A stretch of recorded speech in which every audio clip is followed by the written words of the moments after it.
Live. Hey guys, it's Leviatros again. I was streaming Death Stranding 2, but I was having an issue that the dialogue audio was not being played at all, and so pretty crucial thing to be missing from the cutscenes.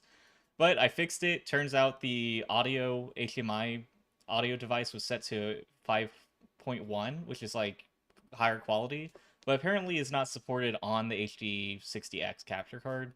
So it was just missing the dialogue track. Setting it to 2.0 ended up fixing it. That was the solution. Enough of the technical talk.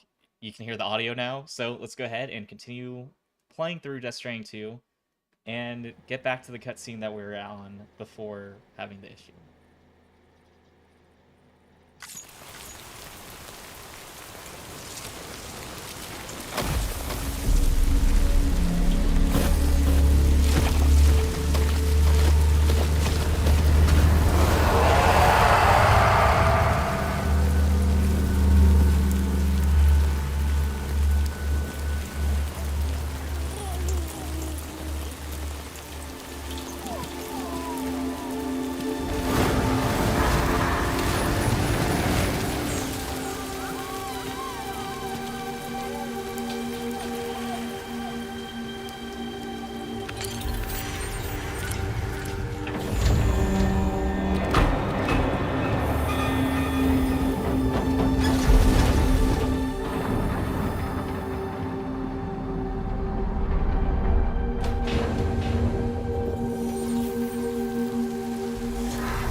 Raindrops are falling on my head, and just like the guy's feet are too big for his bed, nothing seems to fit.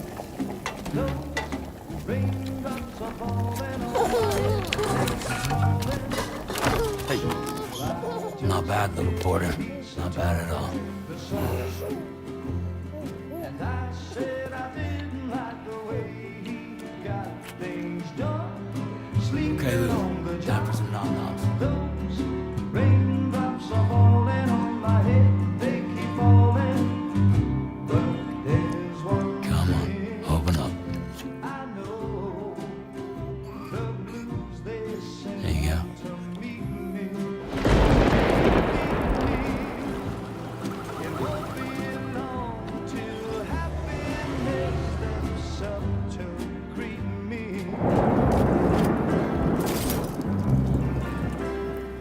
Raindrops falling on my head, but that doesn't mean my eyes will soon be turning red.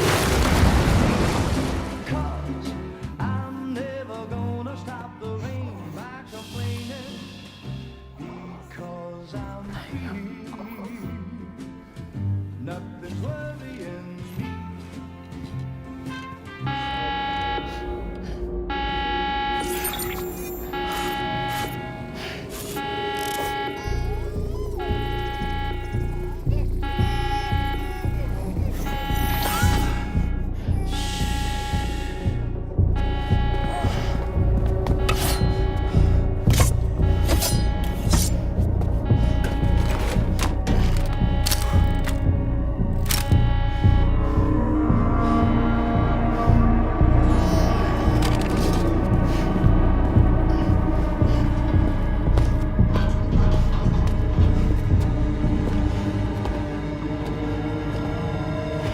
Who's there?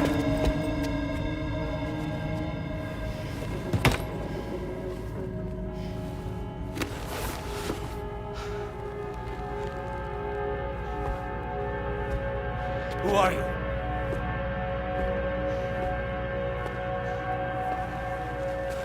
Fragile? Were you cooking? What are you doing here? Because I'm free. I've been looking for you. Nothing's worrying me.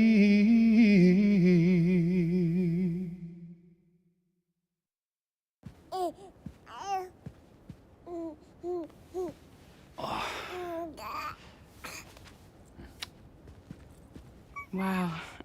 Lou's growing up fast.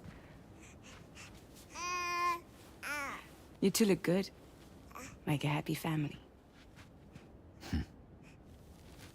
Here's a gift. The finest Carol printed diapers.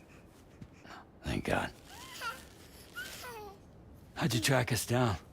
Your neighbor got hooked up to the Carol network. Service now extends to the whole region. I let myself in with this. You can use Carol printers now, too. Guess it's time we thought about moving. Maybe further south. You know, I'm surprised you used the front door for once. My jumping days are behind me. Overdoing it left me with some kind of syndrome. They call it jump shock.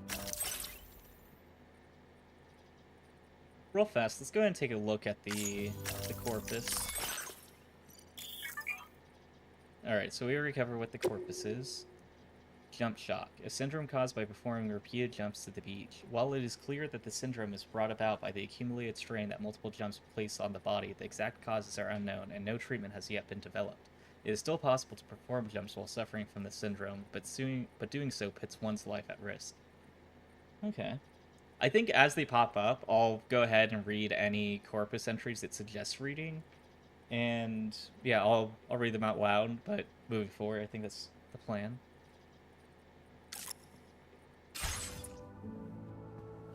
You care for a drink? Thank you, but no. I should get straight to the point.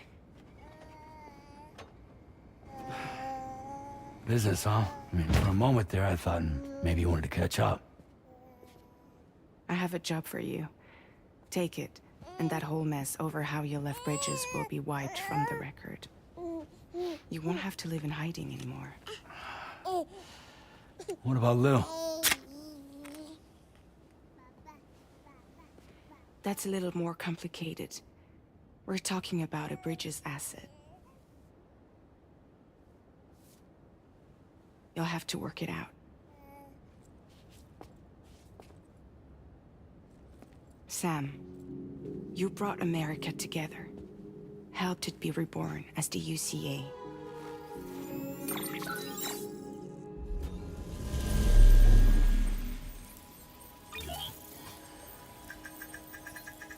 But I'm afraid that Death Stranding is far from over. Humanity is still in danger. Still on the brink of extinction. Don't act like you don't see it. A lot of things changed after you went off on your own. Especially within the UCA. Bridges no longer oversees the distribution network. They withdrew once things were up and running. So your friends and co-workers all went their separate ways. And that's not all. Die Hard Man is not the president of the UCA anymore. Alright, we know who Die Hardman is from the first game, but let's go ahead and see if there's any updates on him. Prior to the Death Stranding, Die Hardman was a Special Forces soldier in the U.S. Army, serving under Captain Clifford Cliff Unger. He was given his nickname on account of his ability to survive any situation. After the USA was destroyed, Die Hardman became the commander of Bridges and dedicated his life to rebuilding America alongside President Bridget Strand. Following Bridget's death, Die Hardman supported Sam on his mission to connect North America to the chiral network, and once the UCA was established, became its first president. He has since stepped down, and his current whereabouts are unknown. In case you're wondering who's handling distribution now, Alright, let's see APAS 4000. And quick note, I noticed that there is a bit of a delay in the audio, and that's something I'm seeing on my end as well. I'll review the recording afterwards and see if that's is as bad as it looks like it is to me. And if so, I'll look into resolving it however I can. The Automated Porter Assistance System, officially titled APAS 4000, but commonly referred to simply as APAS, was originally developed as a support program for porters making deliveries within the chiral network. But the network's capacity to instantly transfer massive volumes of data meant that APAS developed rapidly, and was, before long, managing and operating deliveries all on its own. As deliveries became entirely automated, Bridges withdrew from the delivery business, and private organizations such as Fragile Express disbanded. Porters are still required to make deliveries outside the Chiral network, however, which is why Fragile set up drawbridge. Thanks to the Chiral network's use of the beach, where time barely passes, APAS has become more than just a delivery system. It is now involved in all areas of life, from child rearing to healthcare. Pass 4000 has revolutionized the whole process. It utilizes the Chiral network to manage and carry out deliveries. Within network coverage, there's no need to rely on human porters anymore. And no need for Fragile Express, of course. Fragile Express. The Death Stranding destroyed the United States, toppling its government and grinding its social infrastructure to a halt. In its place, private porters began allocating and distributing resources of their own accord. One such delivery organization was Fragile Express, founded by Fragile's father. After he died, Fragile took control and continued where he had left off. But the rise of APAS eventually made the organization redundant, leading to its disbandment. I feel like it's a bit heavy on the corpus entries, but I think that's just as the game's starting up and getting established. Hopefully, long term, it won't be this frequent. So after I closed up shop, I went and started a new group. One that handles work in regions outside the UCA. We decided to call ourselves Drawbridge. A private delivery organization recently established by Fragile. Since APAS has taken over deliveries within the Chiral network, human porters are no longer required. Outside the network, however, they remain as essential as ever, leaving Drawbridge to conduct deliveries beyond the borders of the UCA. And we still require the services of human porters that can work outside the network. Preferably ones with dooms who can sense BTs. Sam, I'm asking you to go to Mexico. To extend the Chiral network to the south. Just like you did when you went out west. You're asking, or is this coming from the UCA? Both. The UCA came to Drawbridge, and now I'm coming to you. So, what do you say? Huh, I've never seen the dialogue options before. Let's say...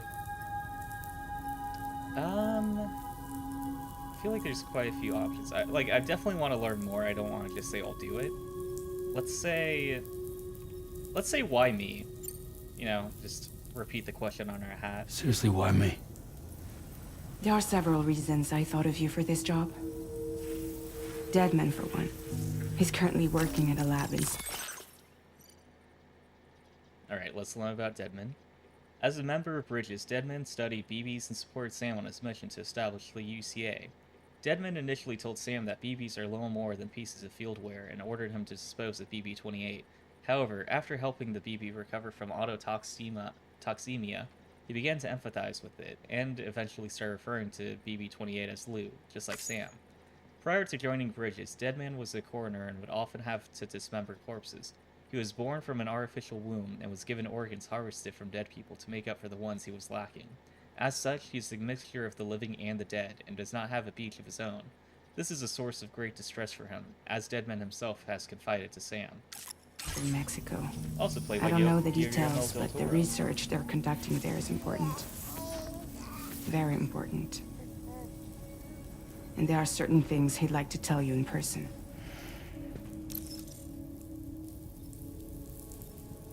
Alright, let's ask about the environment out there. Chiralium contamination is severe. Some areas have it worse than anything you experienced back in the UCA. The timefall storms are growing more intense as well. And, as you can imagine, everything in their path is subject to temporal acceleration. Objects and structures degrade rapidly, while animals and humans grow old and frail in the blink of an eye. Timefall often precedes the appearance of BTs there too. So you should do everything you can to stay out of it as much as possible. There are many other dangers, though. The rivers can flood in an instant, and earthquakes happen daily.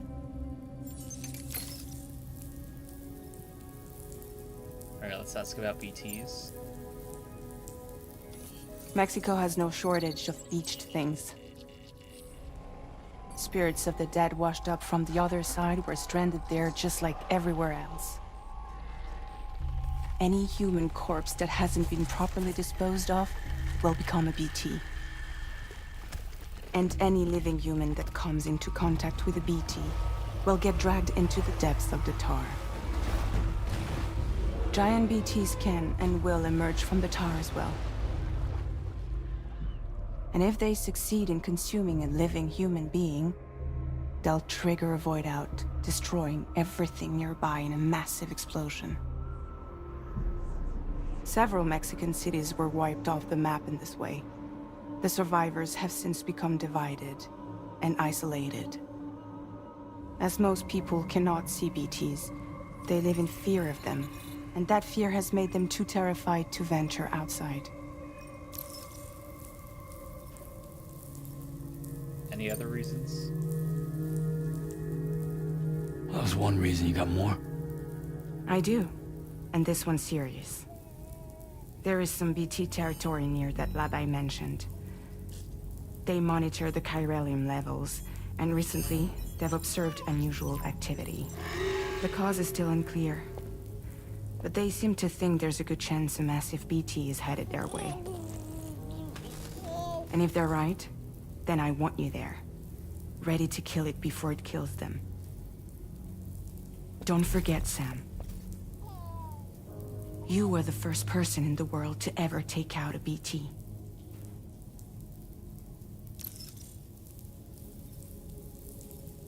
Let's go ahead and ask something. I guess that makes sense. But something's still bugging me. What? All this talk about extending the network into Mexico.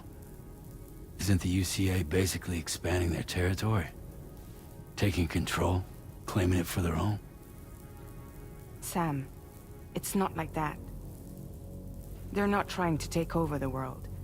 They just want to link up new areas with the chiral network. Like the internet before the Death Stranding. Public infrastructure to connect people.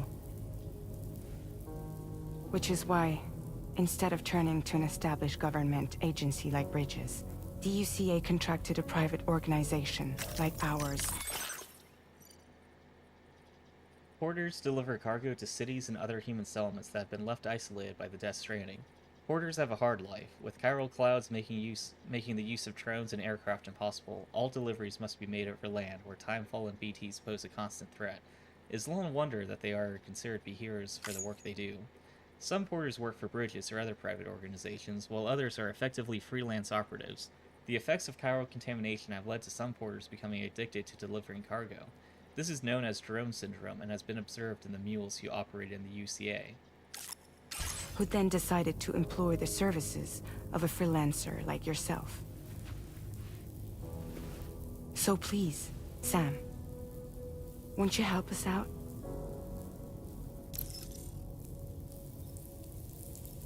Okay, I'm kind of curious what happens if you say you won't do it. I kind of imagine they're going to convince you to do it anyway, but let's go ahead and see.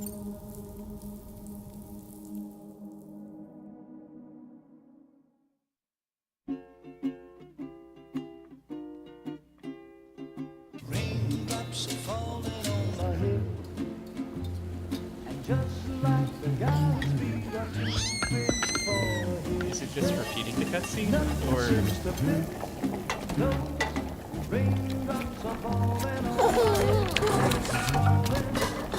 Hey, not bad, little porter. Not bad at all. And I said so it just reset? like the way he got things done. Sleeping Okay, on the Lou. Time job. for some nom-noms. Those raindrops are falling on my head. They keep falling. But there's one. oh, okay.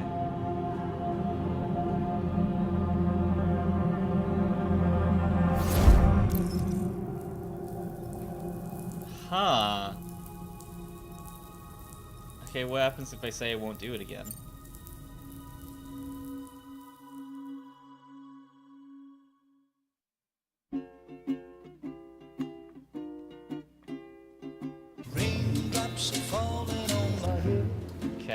I'm. And just like If this is the like exact same ending as the last cutscene, then I'll go and accept it. But I guess this is the most I can do. raindrops are falling on Hey, not bad, little porter. Not bad at all. the sun. And I said I didn't like the way he got things done. Sleeping Okay, on the Lou. job. Time for some nom-noms. Those raindrops are falling on my head. They keep falling. Huh. Is it making us replay even further back now? No! No! -61. Okay. Alright, I guess we'll accept the order. Huh.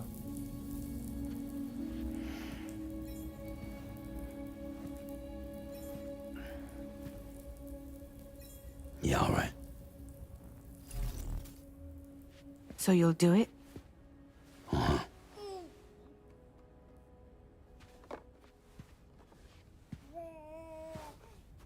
What about Lou, though?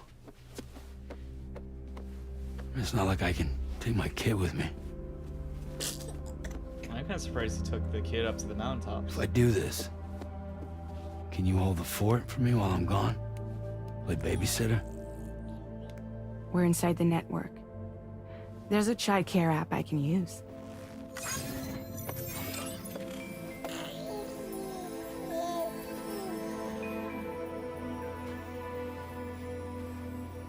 It'll be fine. The lab is only a few days away. I promise he'll be back before you know it.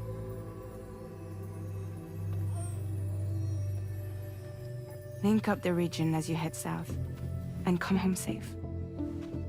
We'll be waiting. All right.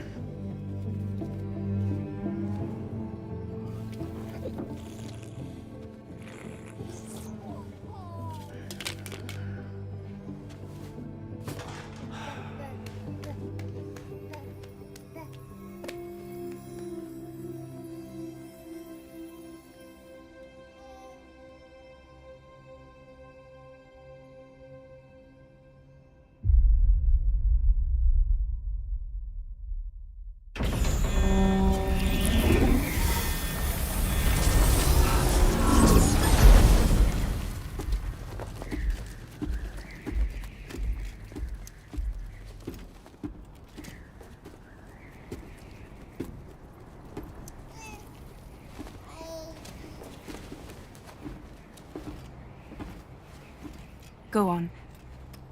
Slide it on your thumb. Like a ring?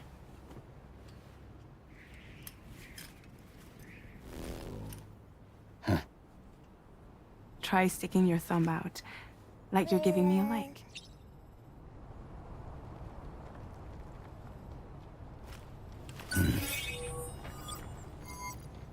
Access your ring terminal to view the map. From here you can check order details, as well as the cargo for delivery. Now then, let's review the mission that you'll be undertaking on behalf of Drawbridge. Your destination is a research lab in southern Mexico. When you arrive, you'll need to use the Cupid to connect it to the chiral network.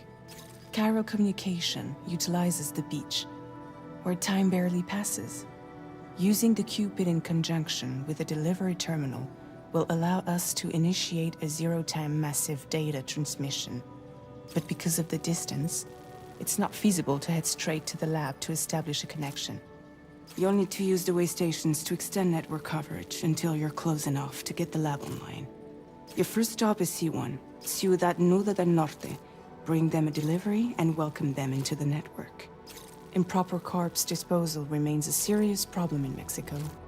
With every additional corpse that spawns a BT, the risk of a void out grows even higher.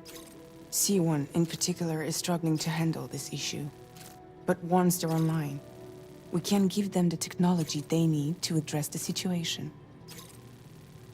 Why don't you take a look at the cargo you're carrying by opening the menu? You can access useful information about your deliveries via your ring terminal. To review the cargo currently in your possession, select Cargo Management. This is the cargo you'll need to deliver. Be sure to get it to its destination in one piece. It's an excellent idea to place the most important cargo in your backpack. Alright, I guess we'll go ahead. Select that. Hit our backpack. We've given you some additional equipment.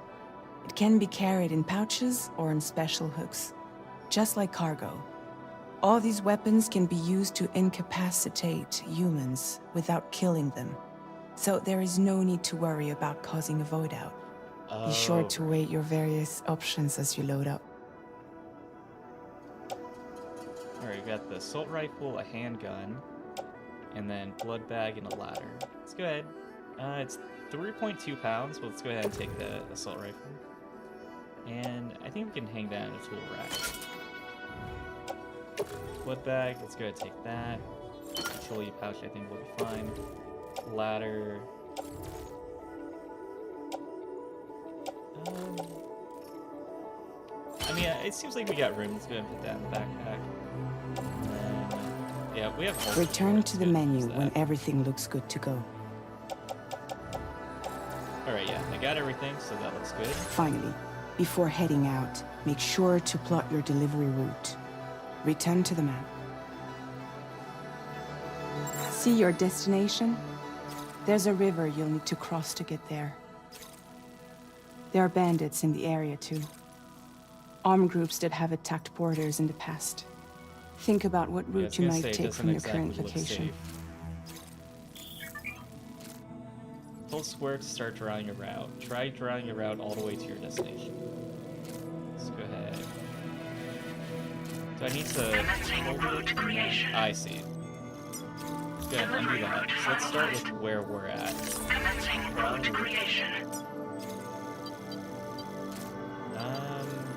I mean, I think basically just follow the river. Let's go ahead. When you plot a route on the map, you'll see what hazards you may run into along the way. You can face these challenges head-on, or try to find a way around them. How you get to your destination is up to you, but think it over before getting underway. I feel like later I'll probably want to like go around bandits and such, but for now I definitely want to try out the combat, kind of see what the bandits are like. So let's go ahead, go straight through it, get to the bridge, go across. Well, actually, let's undo that one. Let's go to here, and then we'll take this one. And then I think from here it looks like it's pretty straight shot to the actual location. And I think we're done. Oh, wait. I was gonna hold square, but then it says end route here, so let's go ahead. Delivery route finalized. Okay, yeah, I think that seems fine. I know it's gonna be dangerous, but I'm fine with that.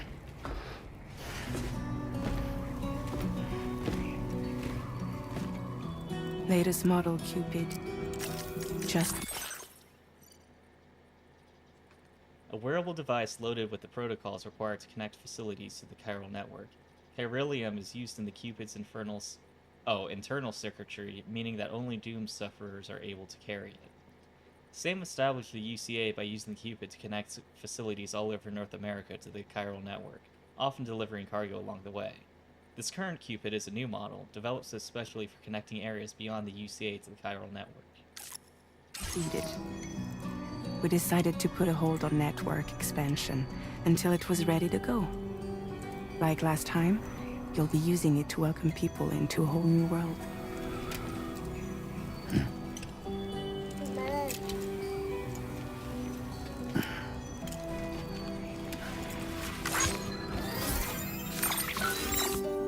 It won't be any harder than before either. The chiral network terminals are ready and waiting. Bridges saw to that. Emily's expedition split into two groups midway. The first continued west, while the second cut south into Mexico. But again, they were only able to lay the groundwork.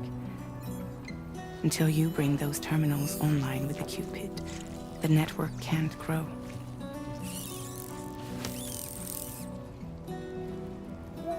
Hungry? No. Oh. No more baby food for you.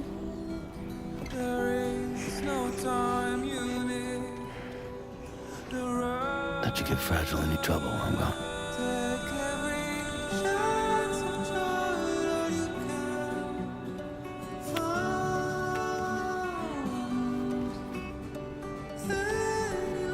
break my kid.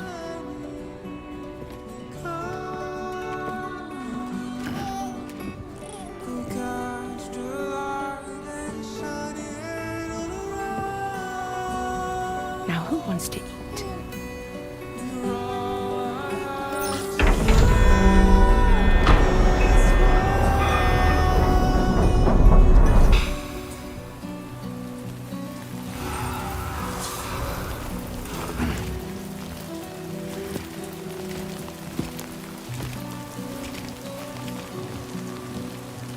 Alright, looks like we're back with the gameplay, but I think here is a pretty good time to call it and wrap up the stream. I will definitely be continuing to play through the game on stream, and so stay tuned for that if you want to see more of this. And I will point out I was noticing the audio lag was pretty bad, and it seemed like it was getting worse over time. I don't know if it was just like I was noticing it more, or if it was actually getting a bigger delay. I think that's because I set it to 2.0, the audio settings instead of the 5.1 default that was missing the dialogue audio. I'm going to look into that, try to fix it. When I edit this to upload it to my YouTube channel as a video, I'll go ahead, edit, fix that audio delay. So if you're watching the video posted to YouTube, hopefully you didn't notice any issue, but it was something that is coming up during the stream. But yeah, so far I'm really liking it. And also when I was playing the game, walking across the mountaintops at the beginning, when it started raining, you could feel like the raindrops in the controller, and it felt like more than just like one central vibration that's like, oh, it's a raindrop. It felt like you could kind of feel like raindrops are like across the controller, which is really nice. But yeah, really enjoying it so far. The gameplay seems like pretty good. Really curious to see what other new tools and equipment you can build to help make delivering packages easier. And the story and cutscenes I feel like are really high quality. The cutscenes look amazing. The story definitely intrigued. It's not a lot has happened so far. It's mostly just kind of getting caught up with what's happened since the last game. But still very interested. And the denying the to take the mission and the time loop resetting, I was like, I wasn't exactly sure what was going on, but definitely very interesting. So that's going to go ahead, wrap it up for this stream. So feel free to subscribe if you want to follow along. And if you like this video, feel free to leave a like. And also the audio mixing, I think the gameplay audio is way too high compared to my microphone audio. So I'll be adjusting that as well. Again, if you're watching the video on YouTube, hopefully it's good and you didn't notice any issue. But yeah, I'll be updating that as well, so that the live streams, if you're interested in watching them, should be good quality and pretty much what you're seeing now, but live. So I'm gonna go ahead and wrap it up now for real this time, and that's it. Thanks for watching. I'll see you guys next time, and I appreciate it. Take it easy.